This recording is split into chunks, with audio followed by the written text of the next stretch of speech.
Hello, it's Daryl at 10 Foot Truck Good Attitude Services. It's like 2 degrees out. Hasn't got any higher than like maybe 3 degrees all day. It's pretty cold out. So I'm gonna see if I can get this door open here. There's a door.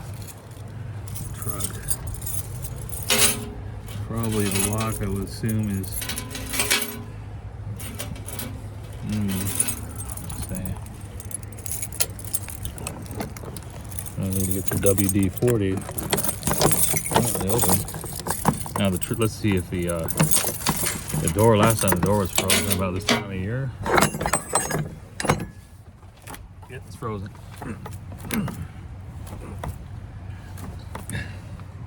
Okay, I'll have to get that. I'll take care of it. We're gonna go.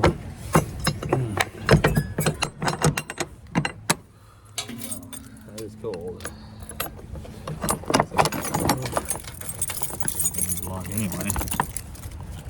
That's that. So there you go. Too cold to get into the truck unless I get an air dryer or hot water or whatever, but I'm not going to be going out today. The next thing I'm going to do is start the truck and see, since it's so cold, how the motor, I want to get the oil going. It's going to get colder tonight, and then the next couple days it's going to get really, really, really cold until next week. But we don't have any snow, so technically I could go out and do a job. It's just I'll have to get that door open. Anyway, and I might have a job on Sunday, and it's supposed to be. Let's see, I think it's gonna actually warm up to 15 during the day instead of 0 and 1 and 2. So let me go check the truck out.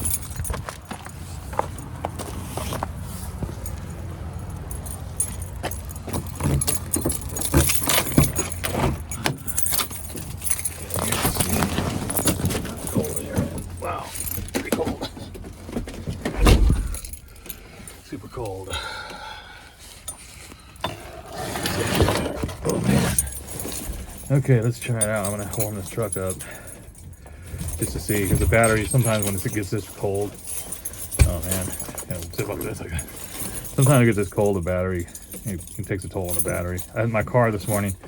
I had to go to the dentist, and I needed to take the car over there, and it took a while. It was a struggle to get it started, and that's a small engine. That's just a 4-cylinder, so this is a V8, so let's see. Here we go. Wow, hear that? Batteries. That's why I started up like when it's really cold like this. Let's see what the heater's coming. When it's really cold like this, I like to come out, and even if I'm not going to take the truck out, to start it up, to get the battery, keep it. Because one year it was so much snow that I didn't take the truck out at all. So I left it sit here during the sub-zero weather, freezing weather. And I think when I went to go start it, I think it was like a month into it, I hadn't used it. It didn't start up, and I had to jump start it and then let it sit charged. Wow, you hear that? It's struggling a little bit. Oh, that's easier. So yeah, I got it started. Just to do that, I do that now. Ever since that happened, I'll definitely come out here once in a while, even though I'm not going to drive it. The next week I got a expediting gig on Monday and Tuesday, 3 pallets in the area, and so I'm going to be out there, get some work, and then I have, like I said, Sunday I have a moving job. So there's no snow today, no snow till not at all for the next. I don't see any snow at all. So even if it's freezing cold like this, it's the snow that makes it hard to drive in. It also makes it hard to walk around in, and so I don't mind it. You just got to, when it's really this cold, you have to be just real careful. Make sure your body stays warm. So you have to take breaks. Technically, you want to get one of those face masks so you can breathe, and then make sure you got. I have some really good thermals. I have thermals, the shirt, I have layers, and then of course you got to have a hat, cover your ears, and you want a good snow gloves. I have snow pants too. I got my shades on. I have snow pants too, which are really helpful. They help with they have a lining inside pants, and those keep me really warm. I've had those save me. And then a really good pair of waterproof boots, steel toes. I have several boots, but and then I have these real thick Carhartt socks, and so I'll put like 3 or 4 pairs of socks, sometimes 2 pairs of socks. So you don't want, because your extremities, you get cold faster, because the blood's right here. What happens is when it gets really cold, your blood isn't pumping the same way, according to what I've read. You don't get I know your hands get really cold, so you want to cover those hands up, cover your head up, make sure you got really good socks, and then your legs, get some thermal underwear, or or thermals, and then maybe a couple pairs of pants, or snow pants, which is the one that I have. They're pants with lining inside them, and they're really warm. You can't wear them indoors; they're so warm, so I only wear them when I'm outside. So you got to be careful with that, because you don't want to end up with hypothermia or anything like that. You want to make sure your body stays at its normal temperature.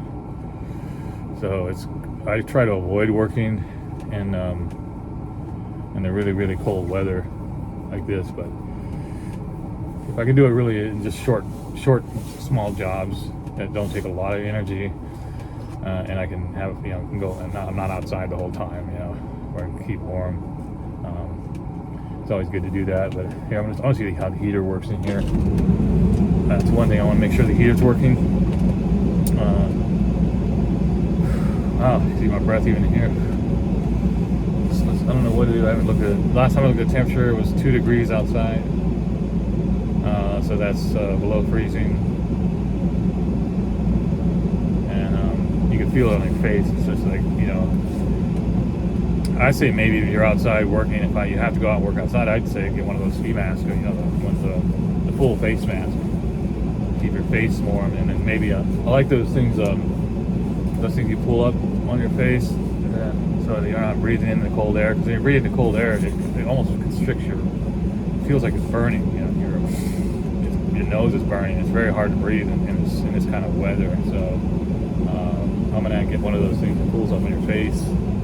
And then just like I said, gloves, lots of socks, thermals, big heavy jacket, and flannel, and another, maybe a sweatshirt underneath that, and you'll be okay for a few, maybe a little bit. Depends on if you're acclimated to this kind of weather. I haven't been up in this area. This is the coldest environment I've ever lived in. I grew up in California, and I lived in Southern California for a while, and it was always warm, and then I moved to Washington, to the western side, and I lived in Vancouver and Washington, and then also Seattle. It's cold there, but over here I'm on the eastern side. I'm on the border of Idaho, so I'm on the far end eastern side of Washington, all the way to where the border of Idaho is. This is where it gets really cold, because we're high elevation. We're up over 2,000 elevation, and then we're near a giant lake. So you get the lake effect, you get the elevation, and then it's a whole different environment. It's not like over on the other side of the mountains where it's like a rain shadow. It keeps it warmer. It gets colder. It snows very little. Here we get between 50 and 60 inches of snow. This year we didn't get that much, and probably at least 10 degrees colder, if not more, during the winter here. So it's pretty cold, yeah. But so I've been able to live in warm environments and cold environments. And which do I prefer? I have to say I like the seasons. I like the 4 seasons. The winter, the summers. And I like the change in the atmosphere, the change in environment. When I live down in Southern California, it's pretty much the same weather all the time. So to me, that gets boring. And another thing I like about the wintertime, when it gets really cold like this, it's like you don't have any bugs or any insects at all. They can't live in this kind of. They go out. They're done with for the winter. So I'm not much for insects and bugs. When the springtime comes around, you get all the flies and all that. I don't mind. I like the bees, but you know what I mean. It's a good break from having all those things flying around. I don't like humid weather as much as I like dry weather. So on the other side of the Cascades where I used to live, it was more rain, so you have a lot of humidity. And over here, it's cold, but you get snow. You get humidity here, but it's a little bit drier. So I guess I would say I prefer this kind of weather. You just have to get used to the cold. And, so if I had to move and live in another, I could live in either a warm environment or a little cold. I probably would pick, and that sounds crazy, but I probably would pick a colder northern environment than a warm, humid environment. That's just me. I mean, I guess everyone's different. Because I've lived in both. The only place I traveled all over the U.S. I've seen all the environments. I've been in New Orleans. I've been in Florida. I've been in Mississippi, South. I've been all over the Midwest. I didn't like the humidity in the South. The humidity kind of was hard for me to handle. I would take some time. I think I would have to be acclimated to the humidity, because that's one thing that I had a hard time with. And another place I had a hard time was when I was in Texas. The heat there was unbearable. Texas and Phoenix, Tucson, those places were just unbearable. I can't handle that kind of heat. It's not. One thing about the cold, you can kind of go out and you can prepare yourself for it. You can escape it by going into a room with heater, or you can put a lot of clothes on and make sure you have the proper gear, snow gear and all that, and you can go out. But I remember being out in the summer in Texas and places like that when it's like over 110, or like in Vegas. There's nothing to prepare you for that heat. You can't. I don't care what. There's nothing you can do. You're outside. You're baking. Like Phoenix, it's so hot. You're like, the only thing you can do is get inside an air conditioning car or get inside an air conditioning building. You can't really hang out in that heat. At least I couldn't. I wasn't acclimated to it. My cousin lived in Phoenix for many years, and he said he never got used to that heat. He said it was terrible. He had to leave his car running with the air conditioning. So that's why I say if it came down to it, I prefer to stay in a colder area. But the downside to a cold, snowy place like this is it cuts down on your work. Although that probably happens in the heat. You don't want to be working in extreme heat either. So those go both ways. But as far as like the snow, driving around in it, it's a hassle. And sometimes I can't do it, so I have to take time off. Like I had to take 2 or 3 days off because of the snowstorm, and then now the snow's gone, so I can probably work from now on. So the heater's working really good. That's good. That's a good sign. You want a good heater in this area, and a good air conditioning, because it doesn't get super hot here in the summer. It gets to 100 sometimes, 90. It'll get hot, but not like Phoenix or places like that. So you just gotta get used to it, and take your time, and be careful when it's like this kind of weather. You don't want to overdo it. Any kind of, like, you don't want to overdo it and exert yourself in this kind of weather. You just take it slow, take it easy. Make sure you got a good heater. And the heater's doing really. This truck, this is an old truck. It's a 2006. But the heater is just amazing in this truck. And another thing is the air conditioning is really, really good. And it's good. It's good. I haven't had any problems with it. Knock on plastic. I mean, I got 172,000 miles on this truck. It's still running good. And it's a pretty generic truck. I mean, they have these all over. They're all just work trucks, so if I had to replace the engine, it probably wouldn't be really expensive, but it's not going to be super, super expensive, because the parts are pretty standard. You have these everywhere. I see these type of vans everywhere. And U-Haul. That's where I bought it at U-Haul. See if they have it.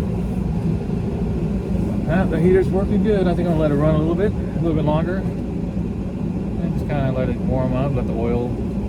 I might have to put a little antifreeze in here. It was running a little low. any antifreeze. I'll have to do that. Maybe I should do that today or tomorrow. God, I probably should do that today. I bought some new antifreeze right here. Let's make sure you have that in there. So,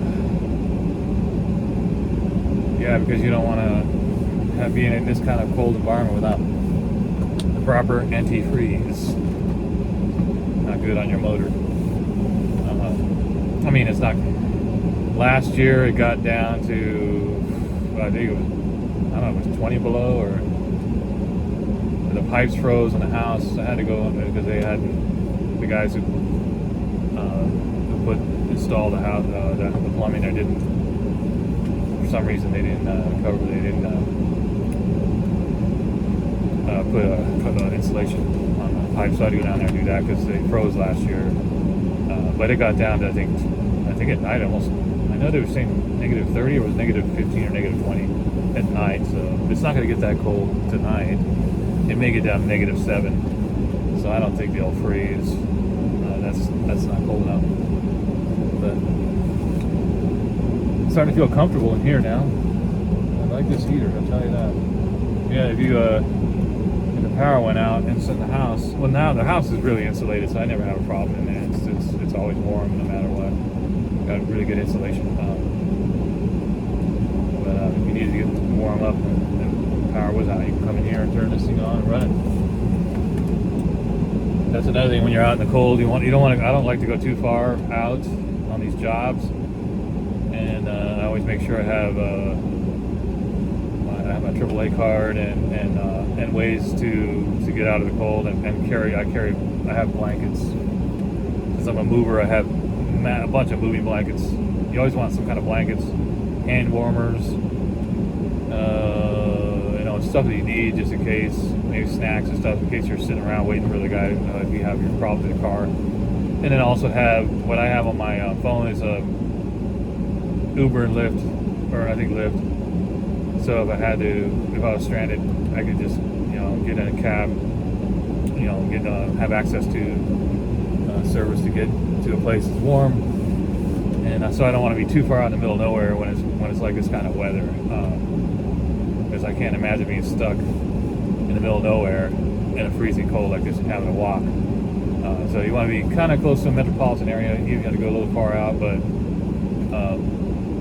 have all those things ready just in case you need to get a Lyft or an Uber, or get your AAA, get a Toad or whatever.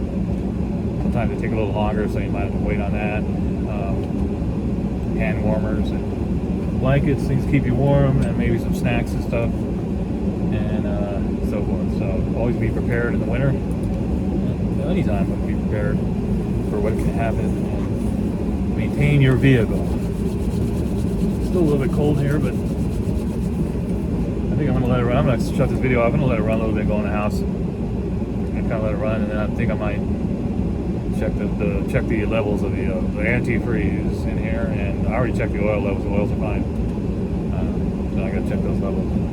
Anyway, have a great weekend. Hope it's warmer in your area than it is here, and you're getting some jobs and things are going great. You're becoming prosperous and all that. This is Daryl with 10 Foot Truck.